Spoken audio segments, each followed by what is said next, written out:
على محمد وآل محمد.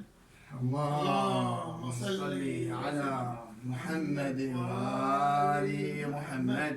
اللهم صل على محمد وآل محمد الطيبين الطاهرين وعجل فرجهم.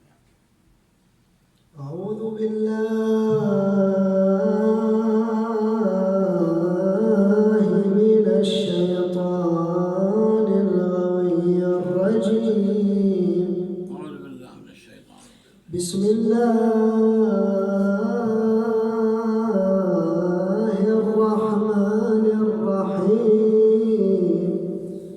إن الله وملائكته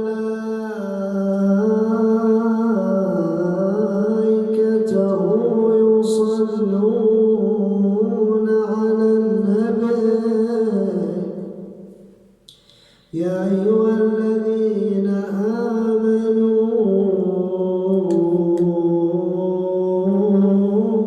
صلوا عليه وسلموا تسليما. اللهم صل على محمد وآل محمد. يا وافدين لحفلنا تكريما لمحمد وآله تعظيما. قد عطر الدنيا ريج المصطفى صلوا عليه وسلموا تسليما. اللهم صل وسلم على محمد وآل محمد. زينب الحوراء نور شع في كل الجهات. هي سر قد تجلى منه ما يجلو الحياة. أمها خير نساء الأرض في كل الصفات. وأبوها حيدر الكرار عالي الدرجات. فلتحيوها جميعا بعالي الصلوات. اللهم صل وسلم على محمد وآل محمد. هي في الصفات حكت شمائل أمها وأشاد زين العابدين بفضلها.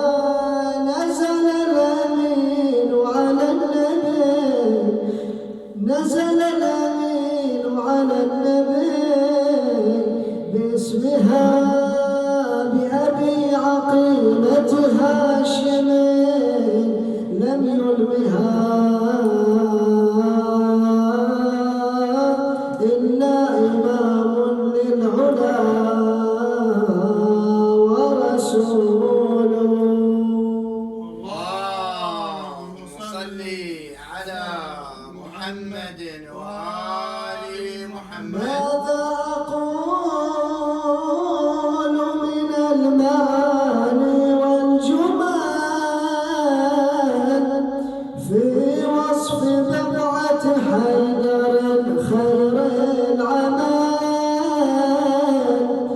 نسب يمت إلى الرسالة واتصل. الأم فاطمة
يخدم أهله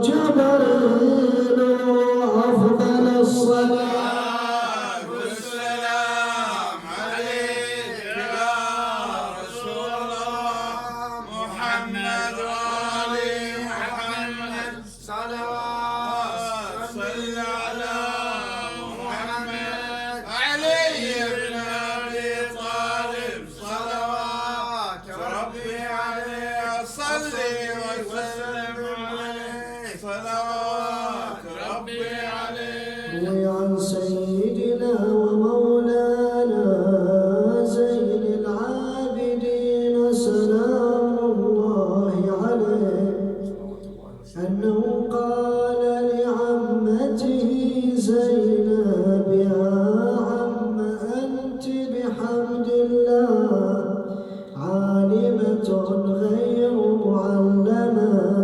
وفهمة غير مفهمة. اللهم صل على محمد وآل محمد. الصديقة الحوراء سلام الله عليها. سلام الله عليها كانت ولادتها في المدينة المنورة في اليوم الخامس من شهر جماد الأولى في السنة السادسة للهجرة، وقيل الخامسة وهو الأشهر. يعني تاريخ ولادتها تاريخ مميز وسهل أنه ينحفظ ما ينسى.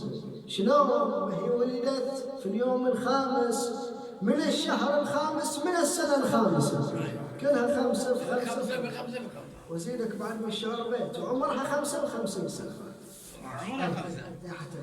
تنسى هذه؟ ما تنسى، كلها خمسة وخمسة وخمسين. سلام الله. وبعد أصحاب الخمسة لك الساعة. اي سلام الله عليهم. سلام الله عليهم. كانت ولادتها في المدينة المنورة، تسميتها اسمها زينب. شنو يعني زينب؟ قالوا زينب يعني هي كلمة مركبة من زين وأب، يعني زين أبيها. البعض قال زينب هذه اسم لوردة زهرة من نوعية النرجسيات، بيضاء اللون فواحة العرف، يعني شكلها جميل وريحتها طيبة وفواحة، وبه سميت المرأة. شافوها جميلة ولا خوش ريحة يعني ورقيقة ولطيفة فسميت به المرأة. شافوها يعني خواتنا يسمعون زين خاصة مع نحترم فيهم. على كل حال تسميتها من السماء، تسميتها أول ما ولدت سلام الله عليها ولدت ظلت 3 أيام لم تسمى باسم أمير المؤمنين بعد ما أطلق عليها اسم. جاءت الزهراء بالمولودة سميتها يا أبا الحسن، قال ما اسمك رسول الله، بعد الرسول موجود من اسمك بشيء، الرسول موجود. وحتى لو كانت بنتي هذه بنت رسول الله هو اللي يسميها. كان مسافر سفر قريب 3 أيام يجي وصل. أول ما وصل راح إلى بيت من؟ بيت الزهراء. ما مر عليكم أنه إذا راد يطلع آخر بيت يودع بيت الزهراء، إذا رجع أول بيت يجي بيت الزهراء سلام الله عليها. فإجا استقبلوا لمولاتنا زينب، بعد ما يسموها وين سميتون المولودة؟ قال أمير المؤمنين بعد يا رسول الله أنت موجود اسمك بتسميتها، تسميتها لك يا رسول الله أنت اللي سميها. فقال ما كنت أصدق ربي جل وعلا، هذه أمرها بيد الله سبحانه وتعالى. نزل الأمين جبرائيل على النبي صلى الله عليه وآله، هنأه عن الله وعن نفسه وقال له بأمر الله سميها زينب، فسماها زينب. اللهم صل على محمد وآل محمد. تعال إلى نشأة السيدة زينب. انولدت في وين؟ في المدينة. نشأت في بيت النبوة وبيت إمامة. عاشت مع جدها رسول الله 5 سنوات. رجعنا ل5 5 سنوات عاشت مع جدها رسول الله، عاشت مع أمها الزهراء بعد أبيها رسول الله. إيش قال؟ كم عاشت الزهراء بعد النبي؟ 75 يوم على الأكثر. عاشت مع أبيها بعد أمها 30 سنة. 30 سنة حياة علم وعمل، حياة علم وعمل. 30 سنة عاشتها مع أمير المؤمنين في مسجد الكوفة. كانت عندها حلقة درس تدرس فيها نساء أهل الكوفة. عندها حوالي 200 تلميذة تعلمهم التفسير، تعليم القرآن. مو مثل اليوم وش يعلمون في الدورات؟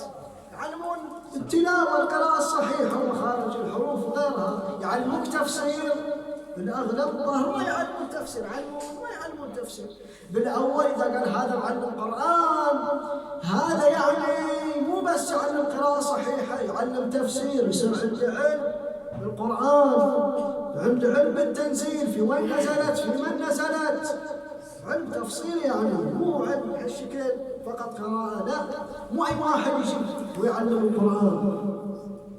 كانت السيدة زينب في الكوفة تعلم النساء القرآن. في الكوفة ليش؟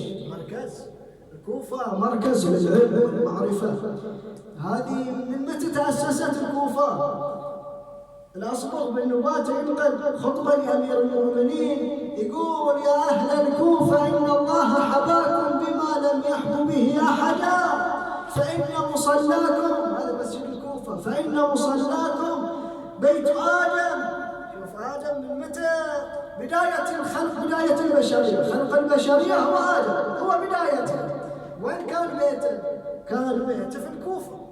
مسجد هذا بيته، بيت آدم، بيت آدم وبيت نوح ومصلى إبراهيم وبيت إدريس ومصلى إبراهيم الخليل ومصلى أخي الخضر.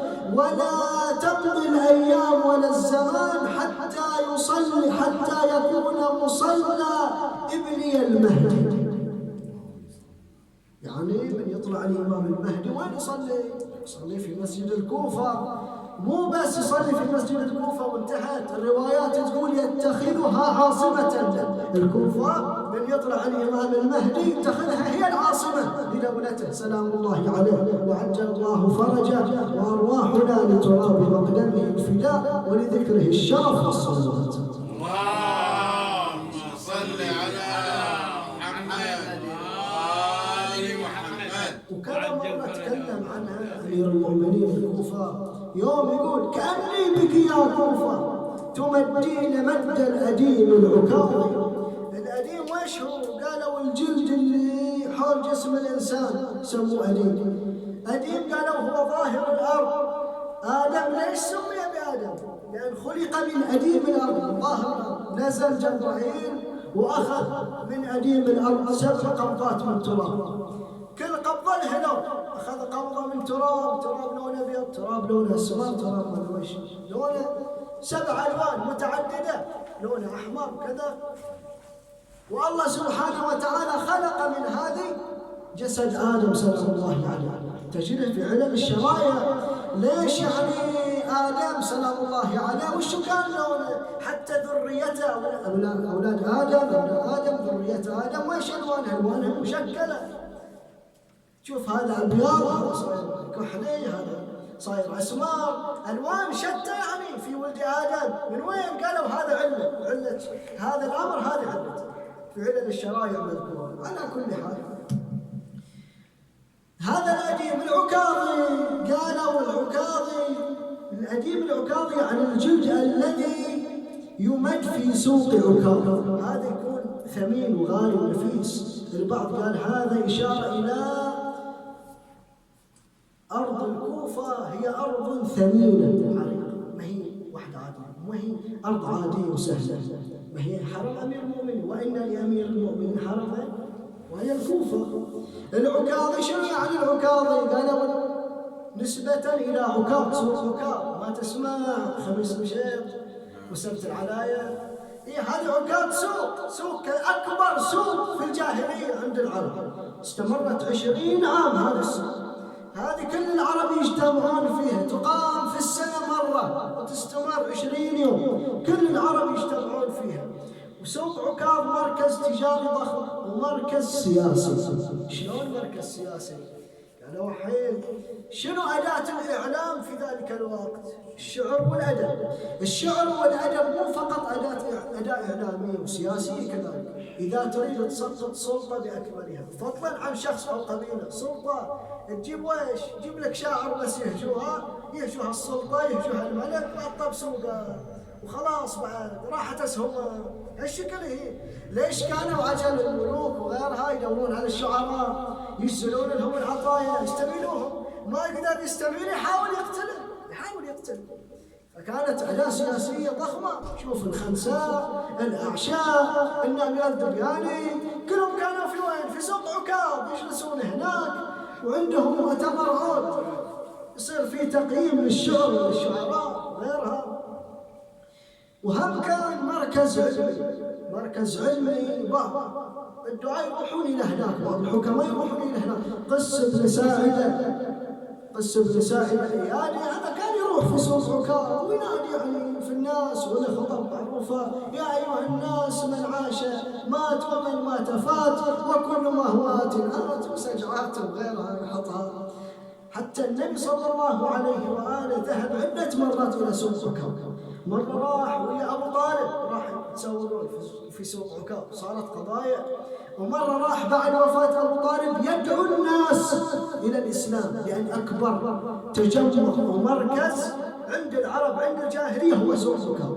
فلما أمير المؤمنين يشبه الكوفة بعكاظ، أحد التوجيهات قالوا كما أن سوق عكاظ مركز تجاري، مركز سياسي، مركز علمي، كذلك أرض الكوفة مركز. وين كانت عاصمة الإسلام بعد المدينة؟ الكوفة. جيش الإسلامي وين كان في الكوفة.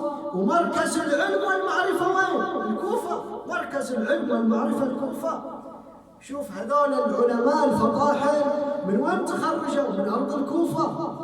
حتى أن صاحب كتاب تاريخ الكوفة يقول 180 صحابي هاجروا من المدينة إلى الكوفة وجلسوا 850 تابعي غير سكان الكوفة وغير اللي اجوا هاجروا إلى أرض الكوفة لكي يتعلموا فيها.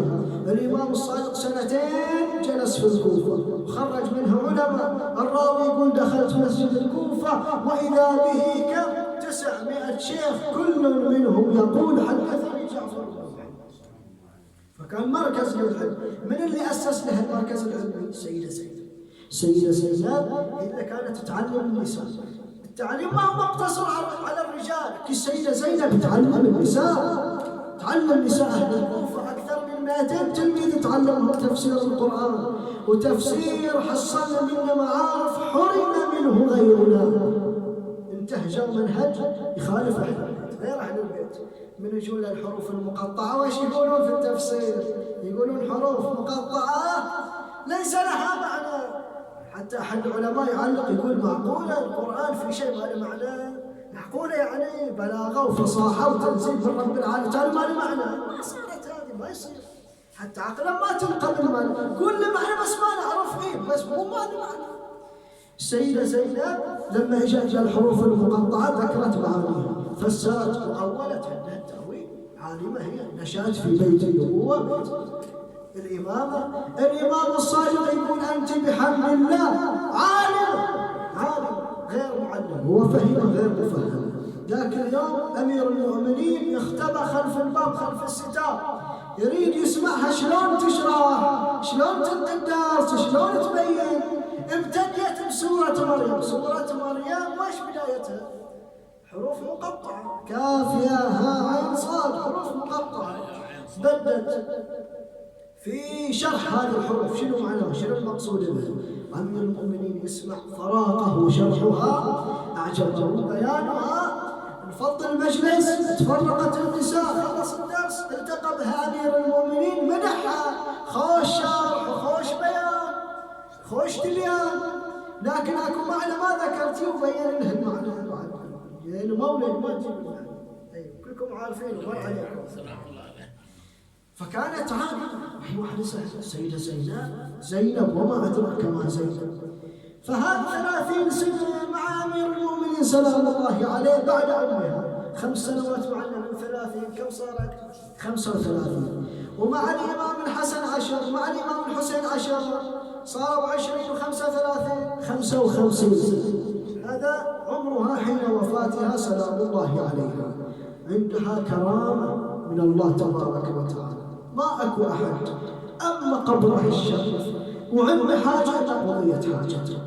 تعرف السباك الضريح أول ضريح وضع على قبرها هذا إلى كرامة. ولد مشلول أبوه تاجر عندي من الهند. سبحان الله شوف الهند يعني أدق ناس فيها وأغنى ناس فيها. يعني هذا لولا هاي مرتبع من حق واحد هندي من الهند عندهم تجار يعني وتجار على مستوى. فهذا تاجر من الهند ثري وعنده الله وسطل يعني وعنده ولد مشلول ما خلى وادي ولا سادي. والهند بعد معروفه بالطب والأطباء ما حصل من داوي ولده. انقطعت به السبل يأس من هالولد خلاص هذا الولد ما يطيق. لكن جاء له واحد قال له انت لا تيأس. قال له شلون؟ قال له روح توسل بالسيد. ويش ضرك؟ قال لي والله ويش ضرك؟ خلني اروح. ما انا جربت كل الوسائل ما نجحت ويش ضرك؟ خلني اروح اجرب ويش ضرك؟ راح ذاك اليوم القبر ما عليه سباج ما عليه ضريح رخامه ومكتوب عليه الاسم بس. أضجع ولده المشلول بجانبها وخاطبها هذا ولدي مشلول ما خلت وادي ولا سادي ولا طبيب. وقالوا بعد ماكو أمان وأنا جيت لك إن شافتين ولدي أحط على قبر الشباك من أحسن الشبابيك ذهبي فضي تاجر مقتدر بس حط على قبرش ضريح ومو ضريحها لا ضريح على مستوى راقي معتبر يعني فعلا. خلى ولده ما هي إلا ساعتين وإذا بذلك الولد قد انتفض انتفاضة العصفور وقام كأن لم يكن به شيء أبدا. اللهم صل على محمد وآل محمد. نور قدس نور قدس مترى لم يعد في الأفق غيها. هل هي الشمس وأضاءت أم أنار الكون كوكب؟ قلت لا تلك ولا ذا إنها أنوار زينب.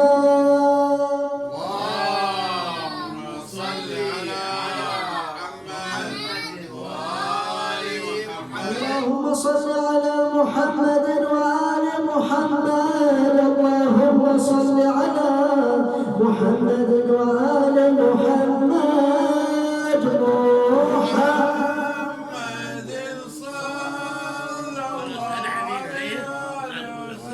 اللهم صل على البشير النذير والسراج المنير الطهر الطاهر الدر الفاخر والعلم الزاهر والبحر الزاخر المحمود الأحمد المصطفى الأرجاد حبيب إله العالمين بالقاسم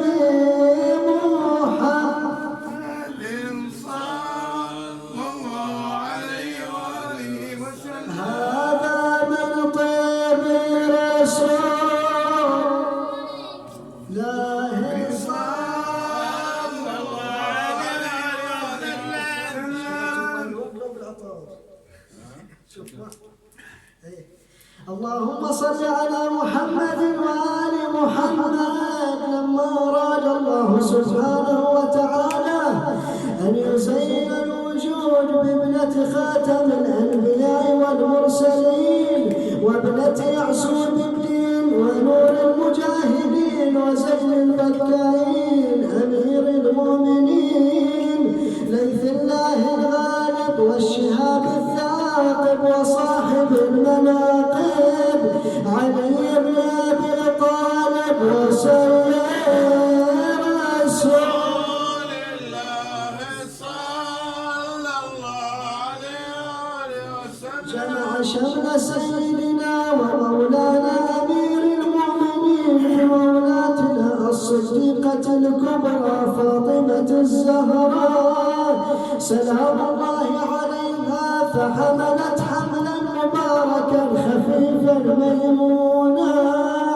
وكلما توالت الأيام والشهور صارت ترى من عجائب الدنيا ما يحير الألباب والعقول.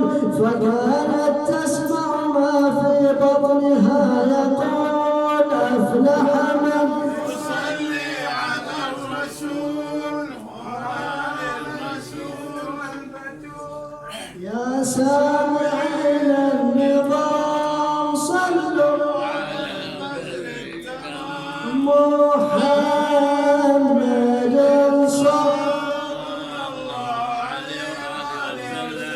حتى تكاملت الأيام واستتمت الساعات وفي اللحظات المباركات والملائكة مسبحة ومقدسة والأنوار ساطعة. وبينما هي كذلك لا تحس بألم ولا وجاع وإذا هي قد وضعت من زينب أفضل الصلاة والسلام عليك يا رسول الله محمد وآل محمد. صلوات صلي على محمد علي بن أبي طالب. صلوات ربي عليه أصلي وسلم عليه. صلوات ربي عليه وعليها الصلاة وعليها السلام وعليها الصلاة وعليها السلام وعليها الصلاة وعليها السلام. ولدت زينب فهن الرسول وأخاها والمرتضى والبتول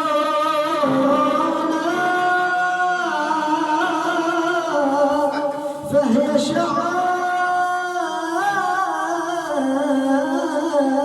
من بينهم قنديلا مثل نجم به تحيط البدور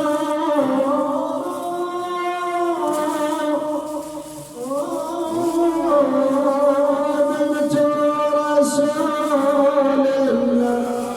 صلى الله عليه وسلم. ولمها لطش الروح بالمولد. أشوف سجادة. ولمها لطش الروح بالمولد. ولمها وزينك دارها وهمها. ولمها هدية لها أهديها. ولمها ولابوها المرتضى حامل حمية. لابوها المرتضى حامل حمية. ولابوها المرتضى حامل حمية. لابوها المرتضى. حامل حمية. يا ربنا بارك لنا بزينب. يا ربنا بارك لنا بزينب. يا ربنا بارك لنا بزينب. يا ربنا بارك لنا بزينب. عالمة كانت ولم تعلم قد توجت بالعلم منذ القدم ونالت الفهم ولم تفهم. فأين منها مريم العذراء. يا ربنا بارك لنا بزينب. يا ربنا بارك لنا بزينب. في قلبها معارف الكتاب كأنها عند ذوي الألباب تنطق عن وحي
وقامت الصديقة الحمراء يا ربنا بارك لنا في زينب يا ربنا بارك لنا بزينب يا ربنا بارك لنا بزينب يا ربنا بارك لنا بزينب أفضل الصلاة والسلام عليك يا رسول الله محمد وآل محمد صلوات صل على محمد علي بن أبي طالب صلوات ربي عليه أصلي وسلم عليه صلوات ربي عليه اللهم صل على محمد وآل محمد سيدتنا ومولاتنا زينب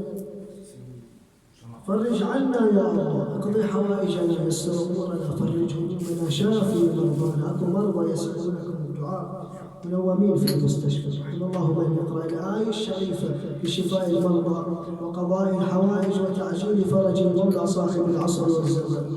أعوذ بالله من الشيطان الرجيم بسم الله الرحمن الرحيم أما يجيب المضطر إذا دعاه ويكشف السوء أمن يجيب المضطر إذا دعاه ويكشف السوء أمن يجيب المضطر إذا دعاه ويكشف السوء اللهم اكشف عنا السوء والبلاء يا الله.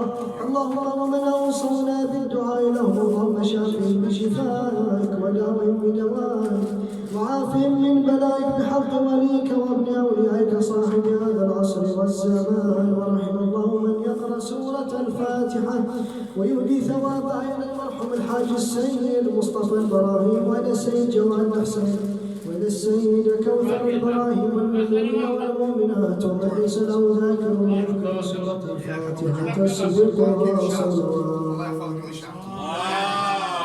صل على محمد وآل محمد اللهم صل على محمد وآل محمد اللهم صل على محمد وآل محمد وعجل